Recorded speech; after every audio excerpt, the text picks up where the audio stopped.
दिनांक 24 जुलै तुमसरची भूमी एका वेगळ्याच आंदोलनाची साक्षर बनली। विद्यार्थी, पालक आणि सामान्य नागरिक रस्त्यावर उतरले। आवाज एकच होता, न्याय हवा, न्याय हवा। तुमसर शहरातील मातोश्री लॉन येथून या आंदोलनाची ठिंगणी पेटली।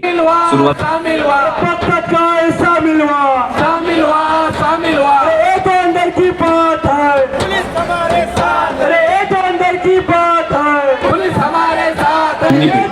सुरुवातीला काही विद्यार्थी एकत्र आले आणि बघता बघता हा जनसमुदाय वाढत गेला।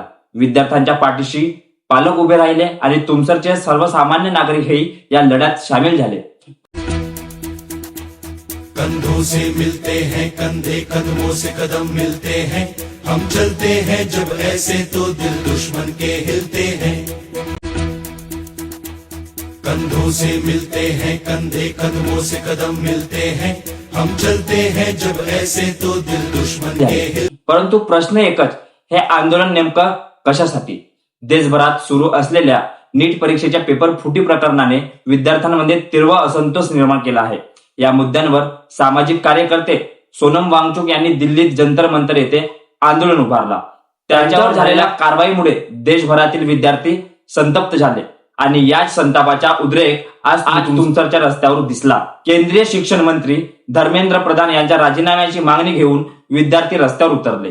दिल्लीतील जंतर मंतर येथे संपूर्ण भारतातून विद्यार्थी एकत्र आले होते, पण या शांतपूर्ण आंदोलनाला दिल्ली पोलिसांनी हिंसक वळण दिलं। विद्यार्थ्यांवर लाठीचार्ज करण्यात आला, अश्रुधुरांचा वापर करण्यात आला आणि बॅरिकेडिंग्स मध्ये करंट सोडण्यात आला। विद्यार्थ्यांवर झालेल्या या कथित अत्याचाराच्या निषेधार्थ आज तुमसरमध्ये हे आंदोलन उभं राहिलं। आणि इथे एक खास गोष्ट म्हणजे तुमसर भंडारा येथील 2 विद्यार्थी स्वतः दिल्लीतील जंतर मंतर आंदोलनात सहभागी झाले होते। तेच विद्यार्थी आज परत तुमसरमध्ये या आंदोलनात सामील झाले आणि आपला अनुभव सर्वांसमोर मांडला। तुम्ही हे व्हिडिओ बघा। आम्हाला लाठीचार्ज झाली आहे आम्ही दोघांना आणि खूप जखमी केला दिल्ली पोलिसांनी। त्यांनी बेमुरवती आम्हाला मारून कोणाचा हात तोडलाय, कोणाचा पाय तोडलाय, कोणाचा डोका फोडला आहे। आम्ही सर्व लोक जखमी झालो होतो। त्यामधून भंडाऱ्यातून आम्ही 2 जण रिटर्न आलो आहोत आणि काही लोक तिथेच थांबले आहेत। त्याच्यातून दिल्ली पोलिसांनी हे सुद्धा नाही बघितलं की महिला लोक आहेत तिथं, स्टुडंट विद्यार्थी आहेत म्हणून त्यांच्यावर त्यांनी लाठीचार्ज केला आहे। विद्यार्थ्यांच्या छातीवर बसून दिल्ली पोलिसांनी त्यांना मारलं आहे। खूप वेगवेगळी अवस्था तिची आहे। दिल्लीतला लढा आणि तुमसरचा लढा आज एकाच व्यासपीठावर एकवटला होता। आंदोलनात विद्यार्थ्यांनी जोरदार घोषणा दिल्या, जय भीम, जय भीम, इन्कलाब जिंदाबाद, धर्मेंद्र प्रधान इस्तीफा दो। विद्यार्थ्यांच्या हातात महापुरुषांचे फोटो होते, संविधानाची प्रस्ताविका होती। संपूर्ण वातावरण घोषणांनी दुमदुमलं गेलं होतं। अखेर हा सर्व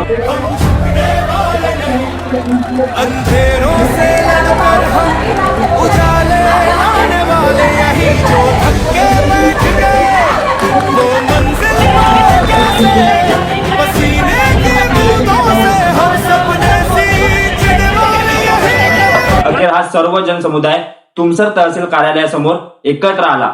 सरकारच्या शिक्षण व्यवस्थेतील पेपर फुटी प्रकरणाच्या विरोधात आणि धर्मेंद्र प्रधान यांच्या राजीनाम्याच्या मागणीसाठी आंदोलकांनी जोरदार आवाज उठवला।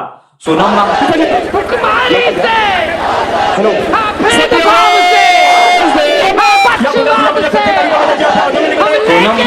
वांगचुक यांच्यावर झालेल्या कारवाईचा तीव्र निषेध करण्यात आला। तहसीलदारांना निवेदन सादर करण्यात आलं। मागणी एकच, धर्मेंद्र प्रधान राजीनामा द्या। विद्यार्थ्यांवर झालेला अत्याचार, तुमसरचा हा आवाज आता फक्त तुमसर पुरता मर्यादित राहिलेला नाही, तो जोडला गेलेला आहे संपूर्ण देशातील विद्यार्थ्यांच्या लढ्याशी। तुम्हाला काय वाटतं या आंदोलनाबद्दल खाली कमेंट करून नक्की सांगा। व्हिडिओ आवडला असेल तर लाईक करा, चॅनलला सबस्क्राईब करा। जय भीम, इन्कलाब जिंदाबाद।